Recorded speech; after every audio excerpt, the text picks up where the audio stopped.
Thank you for joining us for today's webinar. My name is Stacy. I am the Chinese strategist at Digital Crew. We are leading a multicultural digital agency. Today, we are presenting how to target Australian Chinese using Google, Facebook, and WeChat. Just a little housekeeping before we get started. If you have any questions during the presentation, please type them into the question box in your Zoom control panel.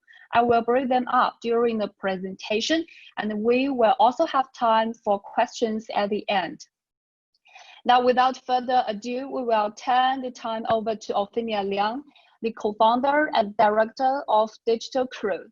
She has versatile marketing skills and experiences from strategic planning to execution and evaluation across the APACA region, especially in Chinese marketing.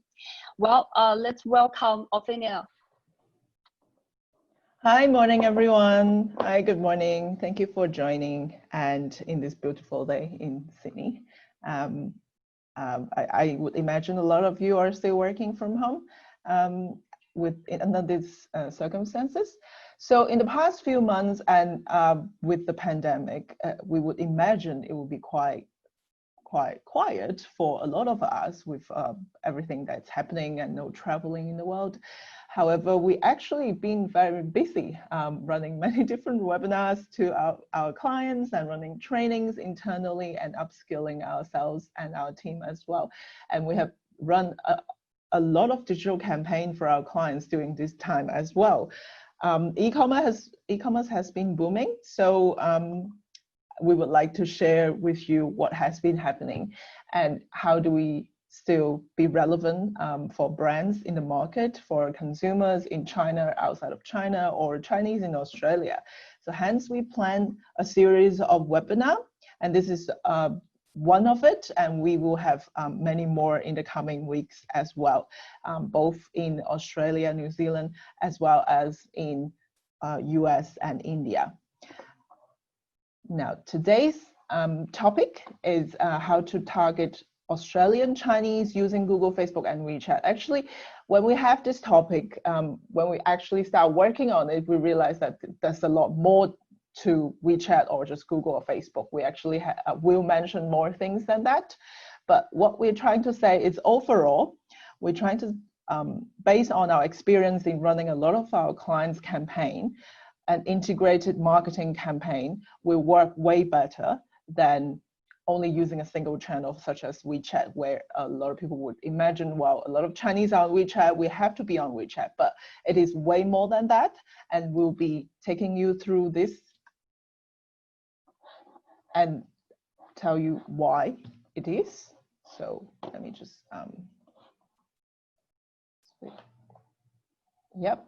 So today's agenda, it will be very slightly about us, but primarily about Chinese marketing and what are the target audience of Chinese in Australia in particular in this case, and what do we mean by integrated digital marketing, and how do we use WeChat particular, as a lot of clients would ask us about WeChat. And then in the end, we'll have some time for Q&A. So you're welcome to type in your questions in the chat on the site, and we'll collect them and we'll answer them together in the end. So a bit about Digital Crew. We are a multicultural digital marketing agency. We actually this year opened up a new office in Shanghai. So now we have 8 offices in 5 different countries and servicing enterprise medium level client across the world. And in essence, we help Western company to target the Asian audience. So primarily Chinese, but also Japanese and Indian. So all of the offices are operated directly by us. So we employ people in all these offices, and they are not outsourced or freelance, they're all our employees. And that makes our service quality pretty high because we have full control over, and they're all bilingual and they can speak English and their local language, which makes working with client and understanding and interpreting that local culture very easily for our clients. We offer a very niche service, which is cross-cultural marketing, but then within that, we offer a full suite of services, including how to work out a digital strategy, your brand auditing, looking into the market, where should you be positioning your brand, and how should we be communicating to the target audience in market, as well as the execution of your market entry, as well as optimization of your entire campaign. So that would include creative directions that are for local markets. So a lot of brands, when we enter into China or India, we would need a lot of tweaking into the brand messaging, not entirely changing your brand, but actually keep the brand essence and localize it so that it would resonate with your local audience in different markets. Then is the campaign phase, is constantly communicating and what kind of campaign that we need to run, whether it's search or it's media buying. And there is a very complex landscape in China where we need to navigate and help our clients to navigate, and social media, KOLs, etc., and content creation, etc. So over the past 4 years, we're fortunate enough to work with a range of clients from many different industries, as well as renowned brands from different countries. So we are still working with all of these clients, and they have been with us for a number of years as well. For example, StudyPerf, we launched the first. So StudyPerf is it's government body, semi-government body that promotes Perth as a study destination. And we are the first to work with them to launch the first ever localized Chinese campaign in China for StudyPerf, with a full-blown TV commercial, as well as integrated marketing campaign that across many different channels. And we received more than 15 million impressions and reach across the target audience in the particular subset that we want to target within China. And in terms of fashion and cosmetic brand, and recently, which I just mentioned, we just completed a campaign for Oracle, which is a renowned Australian fashion brand. We just completed a campaign for them, including a lot of media buy, as well as KOL and live streaming. And the return of investment on that campaign is pretty amazing, even in this type of economic climate. And the return on investment is close to 4 times. So the states spent $1 on the media, we got $4 back as sales revenue. So it's pretty cool. And across other industries such as property, the long-standing clients with us, and also government agencies, Study New South Wales and Chemist Warehouse, we launched their Chinese website, and a lot of people know that they're doing very well in China as well. So some of our clients. So let's delve into the essence of what we're talking about today. Chinese consumers in Australia. So according to census data, we have about 1.2 million Chinese that identify themselves as Chinese or of Chinese descent, and migrants who are recently come in the past few decades, who are close to 1 million of them. And on top of that, we usually, not this year, but we usually get close to 1 million Chinese tourists come and visiting Australia, as well as we would have approximately 160,000 Chinese students studying across all the institutes in Australia. But I know at the moment, almost half of them are not here. But there are some recently good news. This week, we saw that the Australian government are opening up processing priority visa for students, as well as assisting them for even they are studying overseas for online courses because of the COVID situation, but they would be prioritized to get their work visa after they're completing their course as well. So there are some good news, and we know that the Australian government is very keen to get them back once all of this new normal settles up. And in terms of how they make decision, so there's not much difference between a Western audience to a Chinese or an Asian audience in terms of the methodologies that we use. So there are 4 stages, right? So awareness, consideration, preference, and loyalty and action, all that. But then the difference is the channels that they are on, the media that they use, the media that they consume are different from the Western audience. So hence the underlying fundamentals are the same, but then, excuse me, the channels that we will communicate to them and the content and the messaging that we will communicate to them would be slightly different.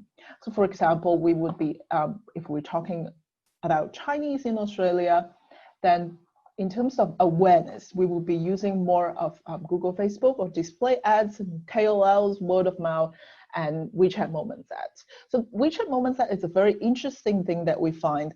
It is a great tool, it's a great channel for awareness building as well as conversion in the end as well. So they're on the 2 sides of the funnel. They're both useful depending on what messaging and what kind of campaign that we use.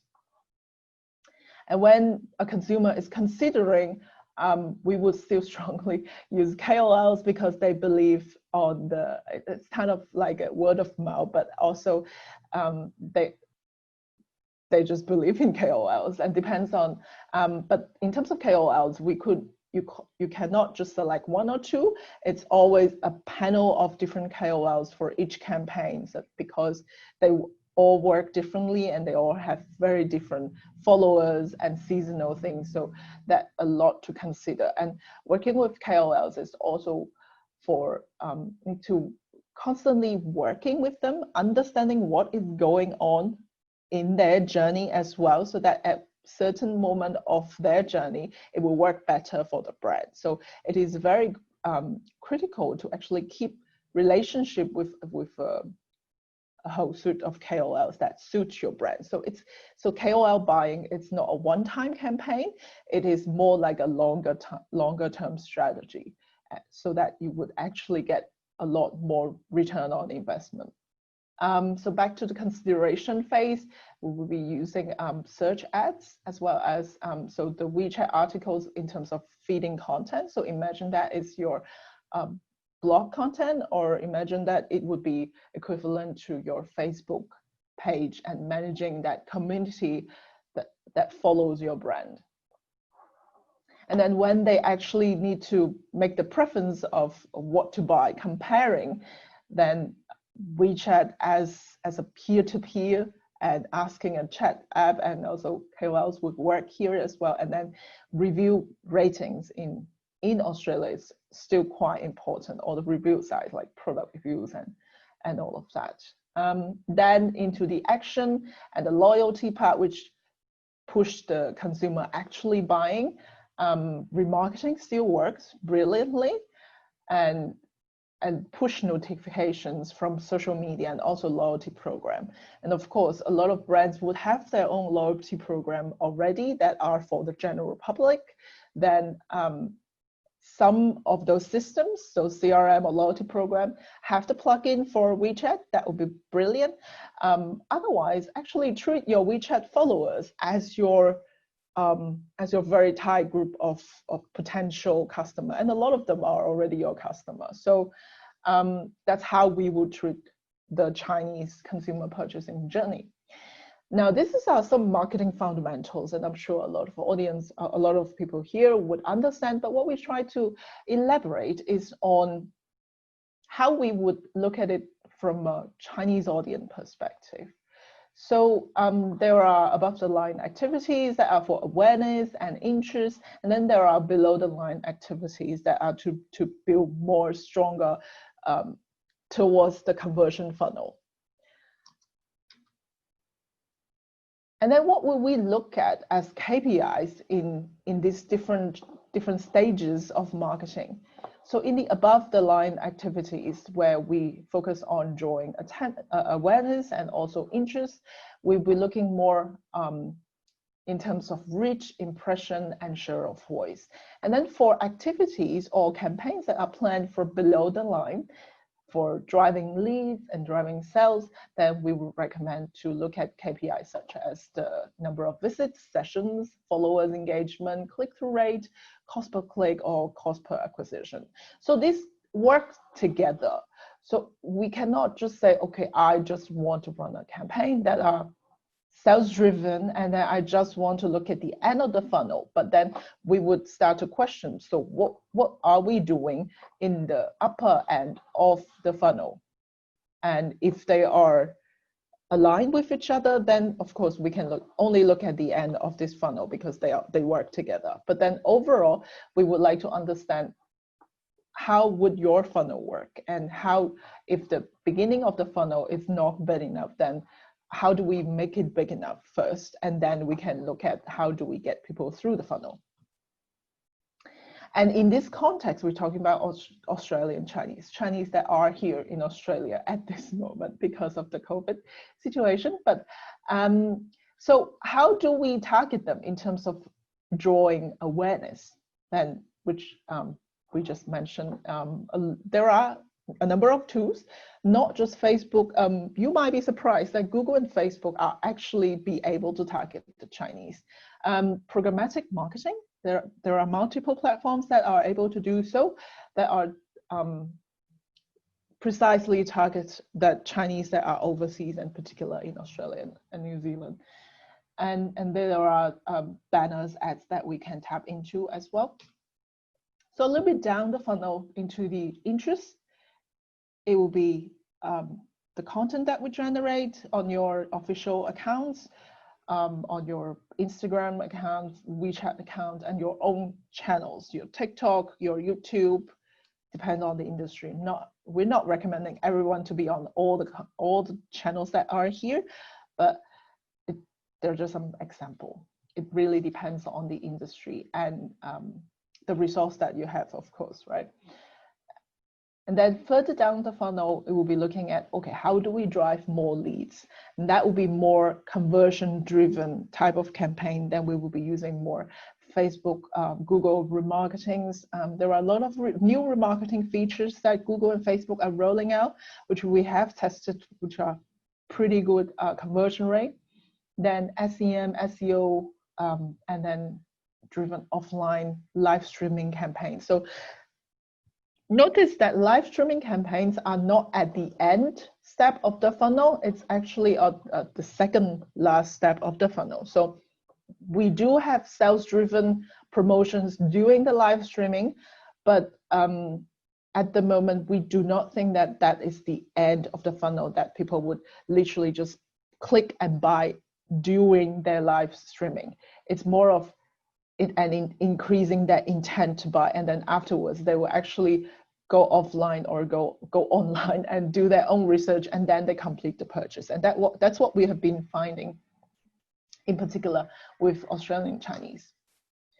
And then in the end, the last step of the funnel is more of the tapping into the entire customer database that we accumulate with the first 3 steps, and then reacting to them. So for example, for an educational clients, we actually design a lot of different steps, EDMs, to further educate that customer base in terms of the destination, the school, the university, and why do you need to choose this course, etc.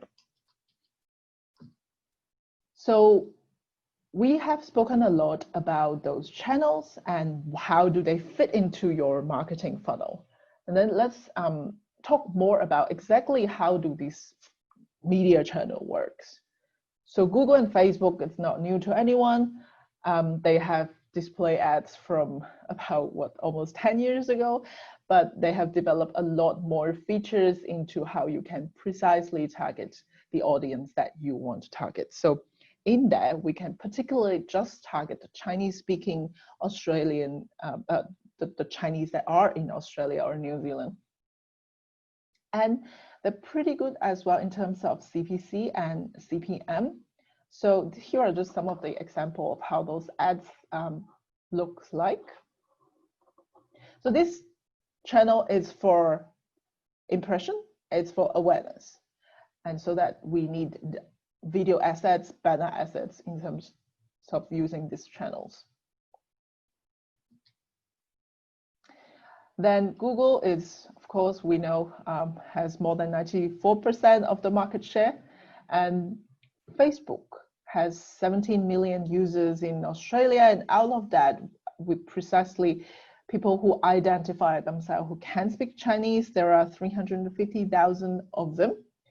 And based on our experience, we've been running Chinese speaking ads on Facebook that they tend to have a higher click-through rate because it's familiar to the audience that who jumps out. It's a different language and it's not English, and they can read it. So it tends to have a higher click-through rate and a conversion rate because it's different and it's precisely targeted to people who understand what they're reading.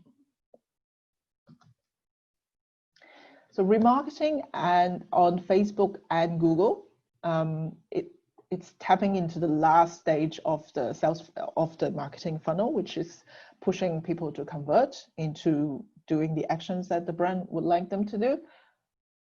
They have a lot of new features where you can use your own database. So you can pull out your data from your CRM system and identify them based on, well, of course, we cannot individually identify them within Google and Facebook, but the platform itself will link up the phone number and identify them. So we would actually know that they are Chinese speaking, and then we can smartly target them. So for example, if you're using HubSpot or if you're using Salesforce, we can get those data and put it into Google and Facebook and run precisely remarketing campaign that target very specific end of the funnel conversion driven ads.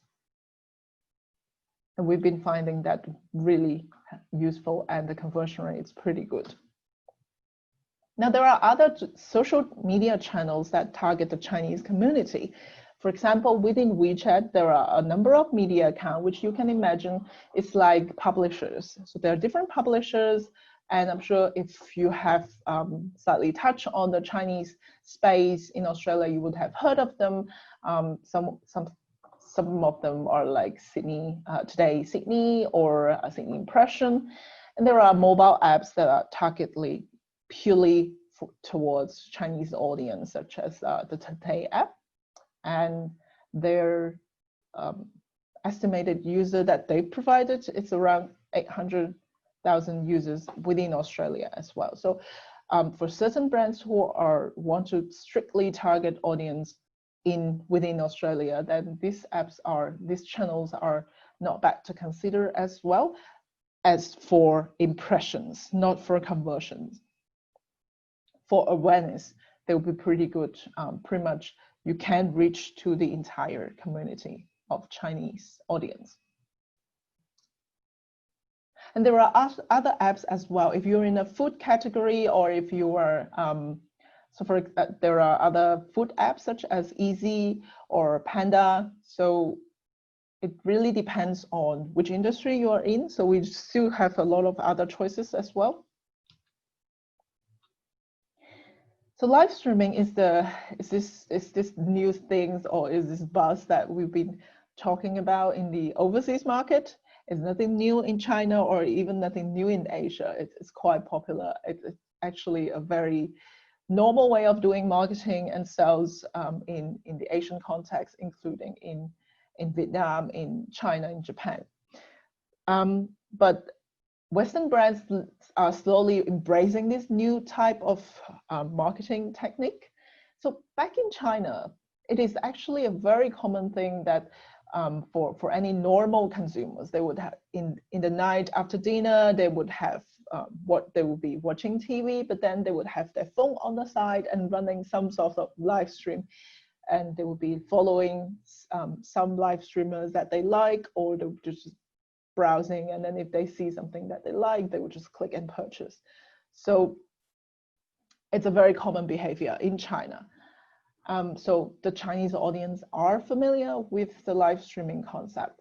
So these are an example that we've done for our tone, which I just mentioned. So we invited multiple KOLs into the Oraton stores, and then they have obviously different type of followers, and then they will be showcasing different products and answering questions in live, and then giving them discounts or giving them tips, and then purchase online.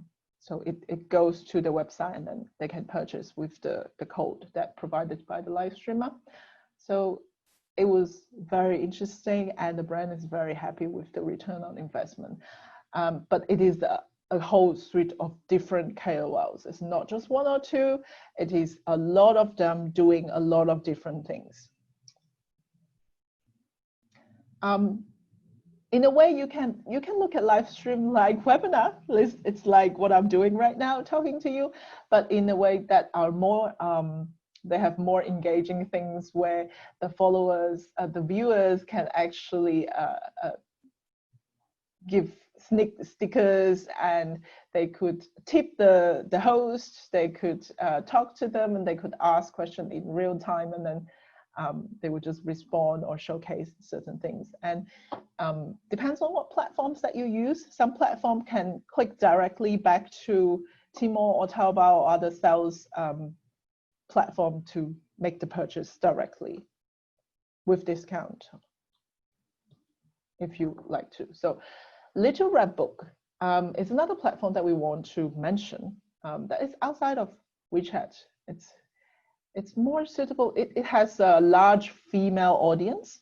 It's a relatively younger platform compared to WeChat, and it's also doing different things. It's for users to review foreign and lifestyle brands.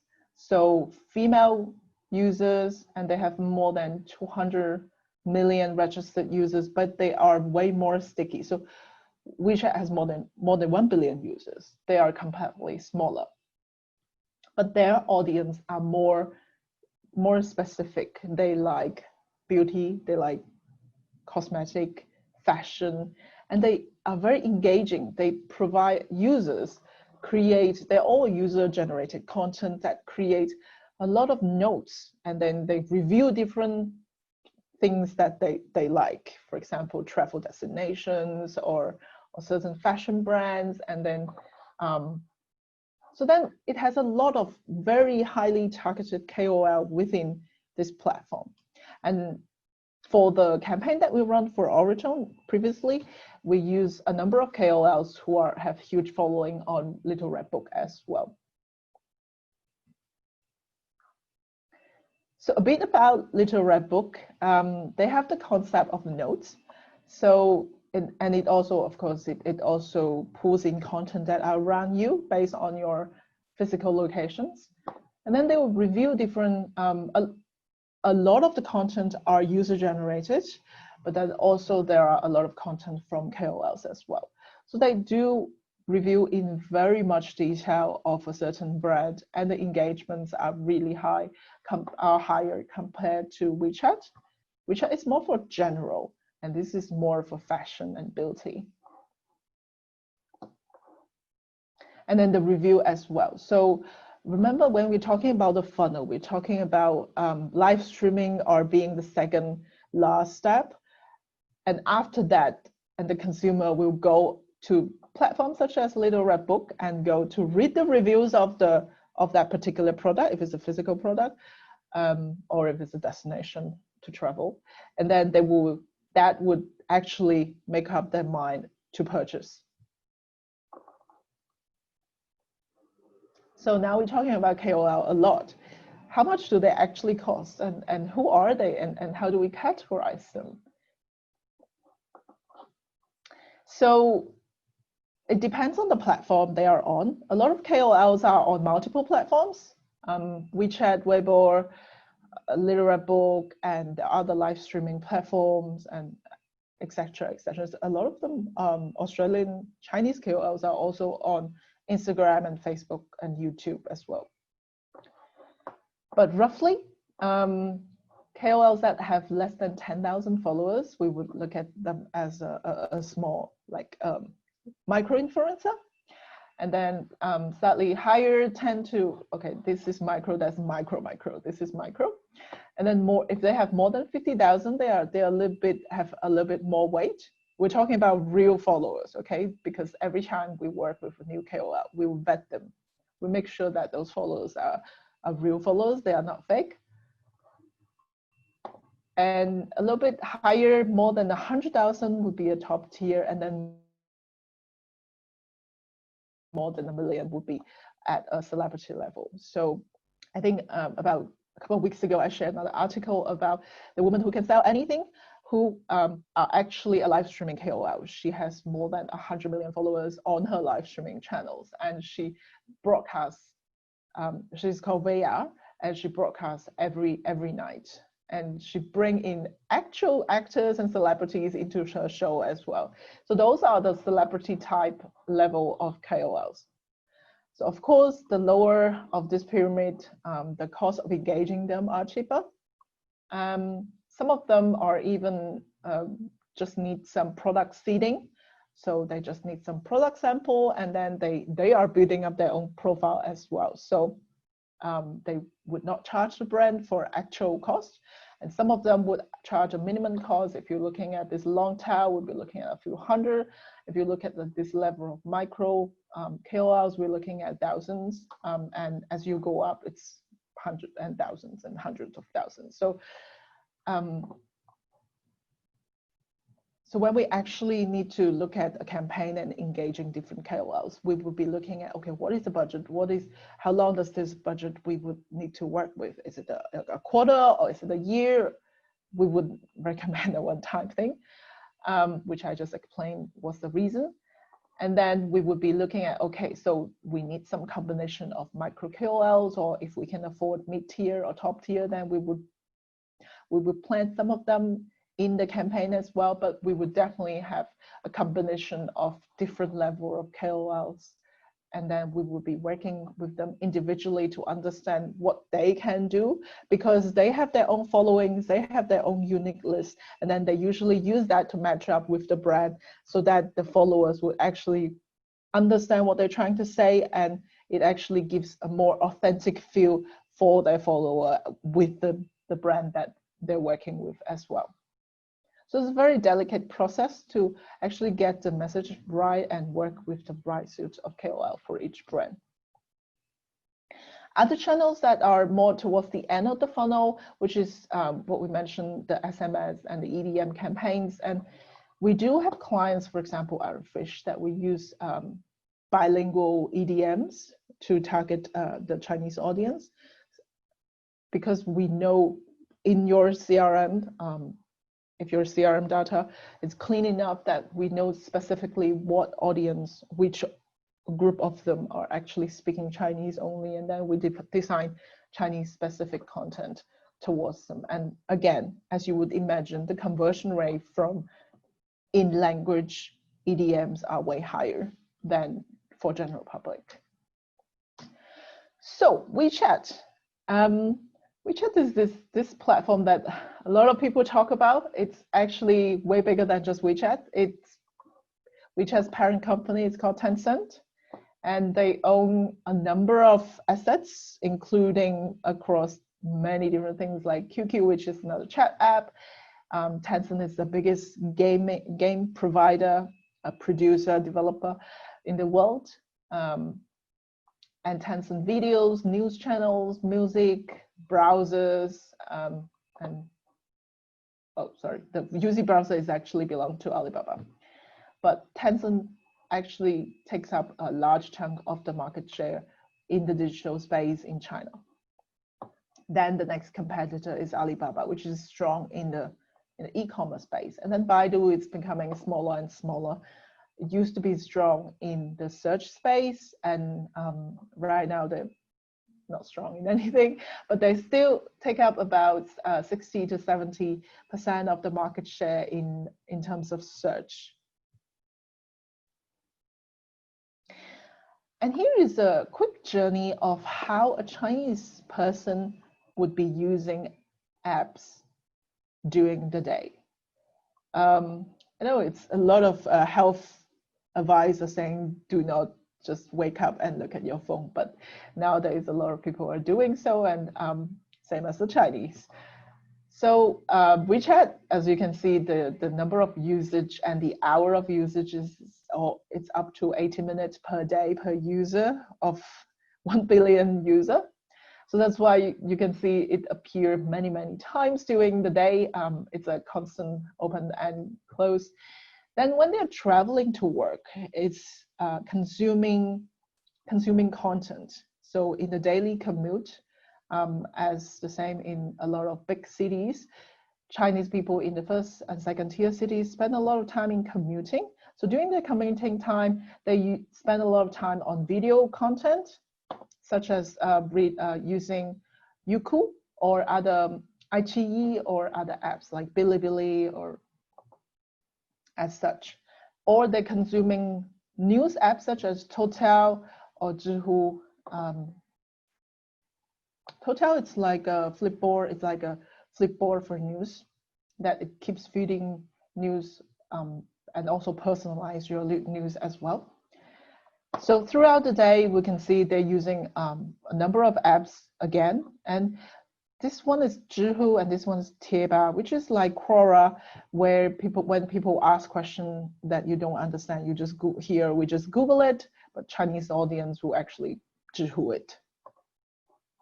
And back in the evening, after the travel and after evening meal, a lot of video apps start to pop up because it's a live streaming time, as I mentioned, relaxing, and they'll be watching their phone for live streaming and video content as well. And there's no Netflix over there, so and there's no equivalent as well. So iQIYI or Tencent Video would be the equivalent. They also have paid content as well. So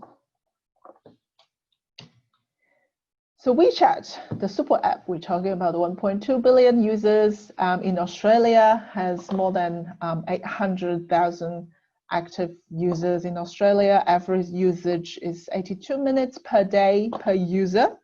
So that is way higher than any other app. Not even TikTok could be that long.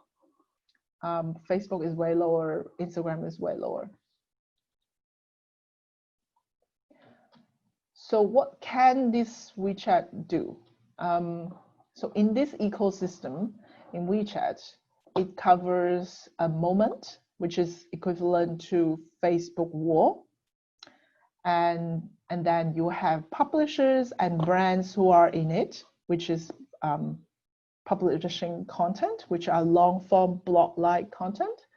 Then you have the Engage, which has the community. You have chat groups and company communities and brand communities. Then you could have an interaction where you can treat it as your CRM, the follower of your brand official account. You could treat them as a CRM, and then you can feed them content that you want to communicate and what they want to read. And the Engage, and also the Empower, which is the KOLs, and also the C2C recommendation, word of mouth that happens within this ecosystem. So there are, for brands or organizations, there are two types of official account. One is service account, the other is subscription account. The difference is service account is very prominent. It jumps out every time you push a message to a user. It jumps out like a normal chat, like a friend is sending you a message, it jumps out. And the maximum number of broadcasts every month is 4 times. And within the 4 times, each time you could have multiple articles. And then you can also link up to customer service and link up to payment and mini program as well. A subscription account can be broadcast once a day and also multiple message within that broadcast as well.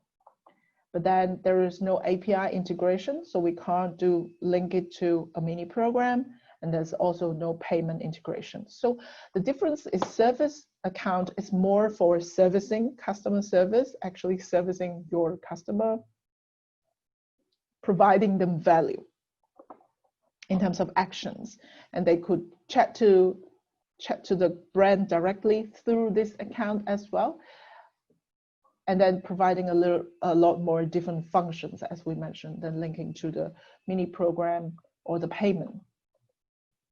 Subscription account, it's more for broadcasting content. That's why they have a higher frequency of broadcast, and you can broadcast a lot more content.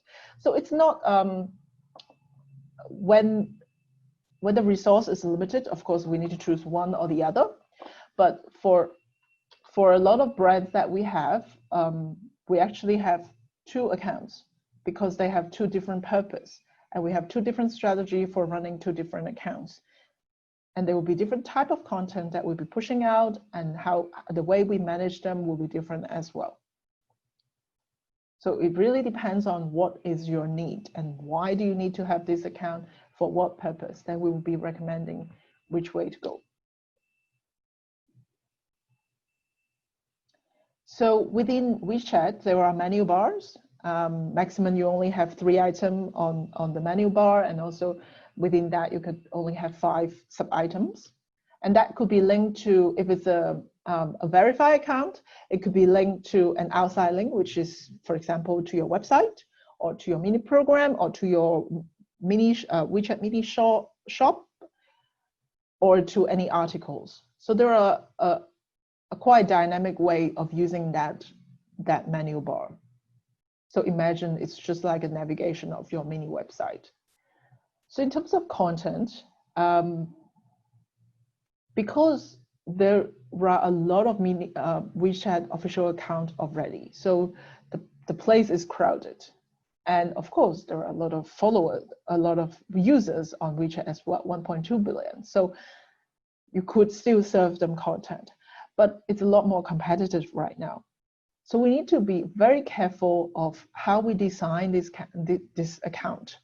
You just think about it, it is not just an official channel for you to broadcast content to people on WeChat. It's more about understanding who are your audience, what would they like to hear from this brand, and how do we match the 2 together?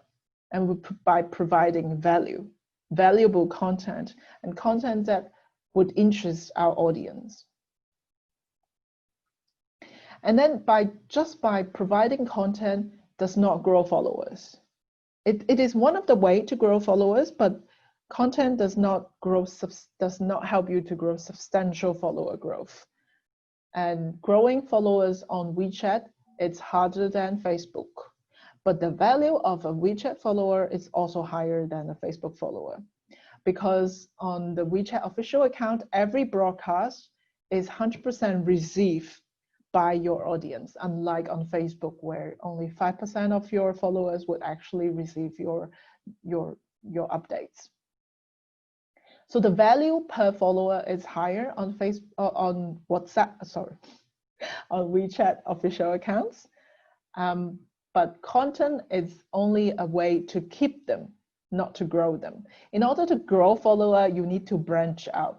You need to collaborate with other accounts, other media accounts, or buy ads within the WeChat environment. So there are some of the articles that we've done. We're using Overtone as an example. So it's a blog-like content with a lot of design as well. And it has to match to your target audience, what would they like, and the way they write, and the way they're familiar of reading. It's highly localized. So I did briefly mention about WeChat Ads. So this is an ad we run for DHL. So this is the moments when you see all your friends update like a Facebook wall. And then you click through to the ad, which is a landing page that are special designed for WeChat environment. And then from the landing page, you can click through to other, to your website, to your conversion page, to purchase, to your mini program, to video. So it's quite dynamic from here. And in terms of targeting, it's quite precise. we can choose the target audience based on their location, age, and demographic data, etc.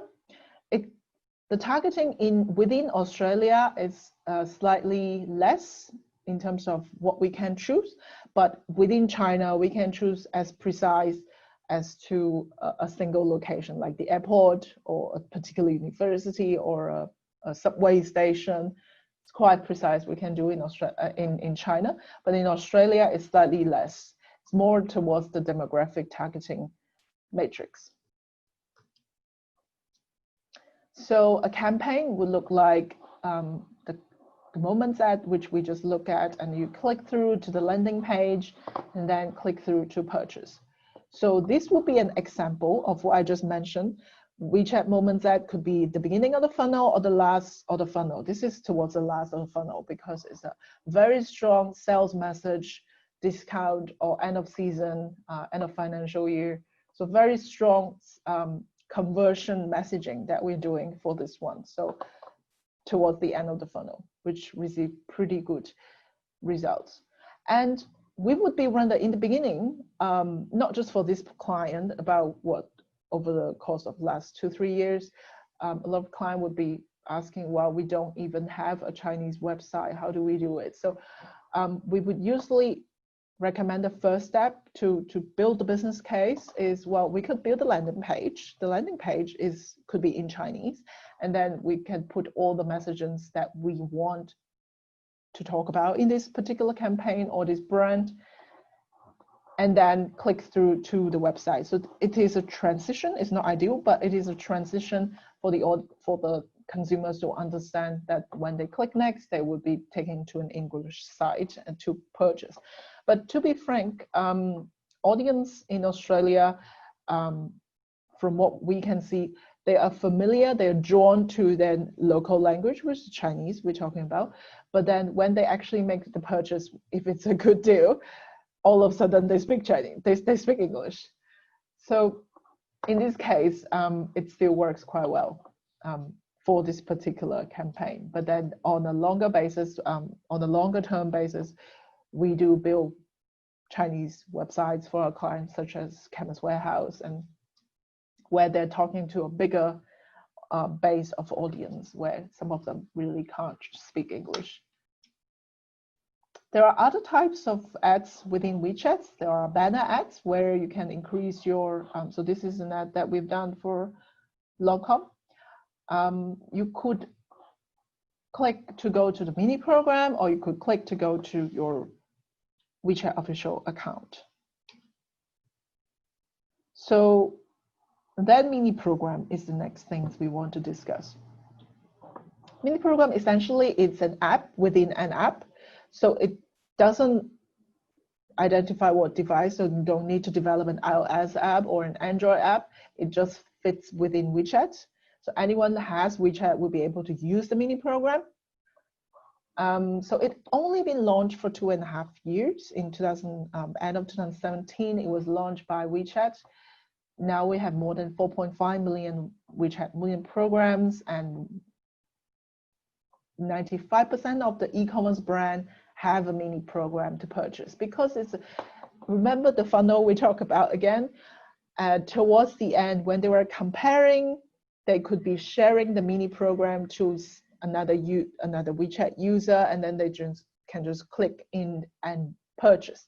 So it flows very nicely when you're having a conversation or a KOL was talking about something, and then click to purchase and payment with WeChat Pay. So this whole process is seamless, and you don't need to get out of this WeChat system and then you complete this conversion funnel. So that's why the growth of mini program has been substantial. In fact, we're launching 2 different mini program for our clients this month, and they are e-commerce as well.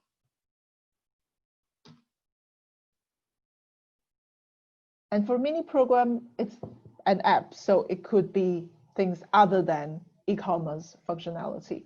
So this one particular, it's a content feeding for our clients, Licam Key, which is one of the biggest soy sauce producer, and they also produce a lot of Asian sauces. So this is an mini program for content feeding for Asian recipes. So they could filter, the user could filter different type of cooking, different sauce that they would like to use, different type of materials that they like to use, and then we'll recommend it. The mini program will recommend the recipe and how to do that. So it's kind of like taste.com, but it's for a brand particular, and it integrates content with the user preference with the brand's product. And also mini program, this is another campaign for Lee. Mini program can also be games, or could also be used as a short-term campaign type of digital assets. So this one is actually a quiz for the followers. So we develop interesting quiz which are quite actually more fun than actual questions. And whoever finished the first in terms of time, the less time they spend on finishing the quiz, they will be on top. And obviously we have some prize for them. And it's a very good engaging campaign to grow followers as well as keep your community engaged. And then it is also shareable in terms of poster, and then that's what the results they've got and the time they use, and then they can share with their followers and on their moments, so that to further increase the awareness. These are some of the examples of e-commerce mini programs where it's literally just like an app, and you click through and purchase and pay through WeChat Pay. And live streaming, which we mentioned, there are a lot of different live streaming platforms, and within WeChat they have their live streaming platform as well, which they just launched.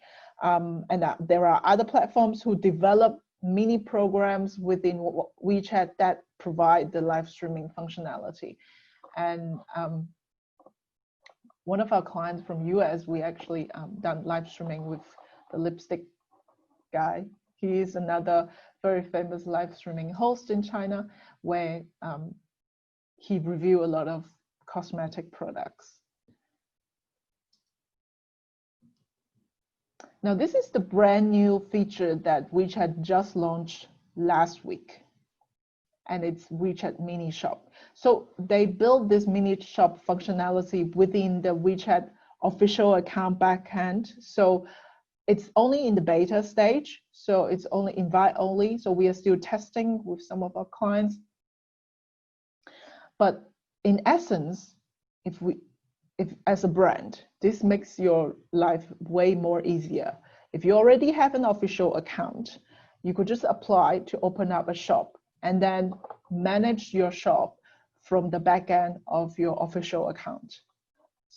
It's in a mini program format, but then it also have live streaming functionality, and then you can upload your products, and then all the things happened. So you can manage the WeChat mini shop within the WeChat official account backend.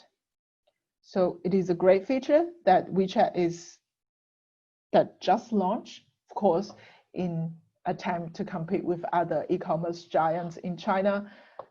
But it is actually a great thing, because previously the struggle is audience are on WeChat and they are talking, there are a lot of content, but then the conversion happens somewhere else. But right now they launched this, means that the conversion could happen here as well, and without the effort of extra development for a standalone outside WeChat mini program. This one actually integrates with your official account. So we are very excited that WeChat launched this, and we are testing, we're in the beta testing of how this would actually bring a lot more value to our e-commerce clients. And that's all for me for today. We can now open up the floor for questions. Yes, actually, I can so it looks like we have few questions here. Number one, how to set up WeChat account using Australian business license? So yes, WeChat has allowed foreign entity to apply for WeChat official accounts. So with your Australian business license and a few other items such as the operator's ID and the driver's license and phone bills and a few other items, then you can just follow the WeChat form and fill it in, and bam, you have of course there is the cost as well which you need to pay WeChat is $99 and you need to do a bank transfer to WeChat, and it takes about a week to 4 weeks, depends on the time or the paperwork that you've submitted. Okay, number 2, is there any platform as the alternatives as to YouTube in Australia? YouTube, you mean? Yes. Yeah. Yeah, so there are video platform that we mentioned. There are iQIYI, Youku, Bilibili, and they all have a lot of, well, they are from China, so the Chinese audience in Australia are watching their TV dramas on those. There are a lot of actually advertising options on that as well. Okay, question number 3. Is Weibo relevant for targeting Australian Chinese as well? So Weibo still have a good number of users, and there are actually in Australia as well. And they are more, the equivalent of looking at Weibo would be Twitter. So it's shorter messages, as quicker, and all the trending things are happen on there. So you could see the Twitter trends, and then equivalent people would go to Weibo to check out the hottest topics. So yes, it is still relevant, but it is a question about resource. How do we prioritize, and also which brands we're talking about? Okay, we also have a question from Diana Taylor. Would we send the copy of your presentation later? I think the whole session has been recorded, and you can access it later. Yes, that is correct. Thank you. Okay. Yeah, no worries. Is there any questions you want to ask Ophelia for the moment? Any questions? Okay. Yeah, I think it's we just have all our questions for now. So Ophelia, is there anything else you wanted to cover before we wrap up? Yeah, so as I mentioned, we're running a series of different webinars. I think the next one coming up, it's on the 8th of August, 2 p.m. Australian Standard Time. It's in partnership with an expert who are in India, exporting to India, and also our team member Ashutosh from our Mumbai office. So we'll be talking about how Australian brands should be working towards India if you want to export and launch your brand or optimize your brand in India, and how should we do that. So we are very fortunate to have an expert who have been in the market, Stephen Manalek, who has been in the market helping Australian brand to launch in India, and also have our Digital Crew Indian team member talking about this. So I'm very excited about this event. And also we have other events particular for Little Red Book coming up in the week after as well. So yeah, stay tuned and we'll send you invites. Okay, actually I got a new question from Angel. So he wants to know, is there a charge for an official Weibo account? As a foreign entity applying for a Weibo account, yes, there is a charge by Weibo. I think it's still about $1,400 to $500. It's the charge from Weibo to verify the account. Okay, great. Okay, great. Thank you, everyone. We so appreciate you being here. So the recording will be sent to you registration email automatically after this webinar. Thanks again for joining us today, and we hope to see you soon next time. Bye.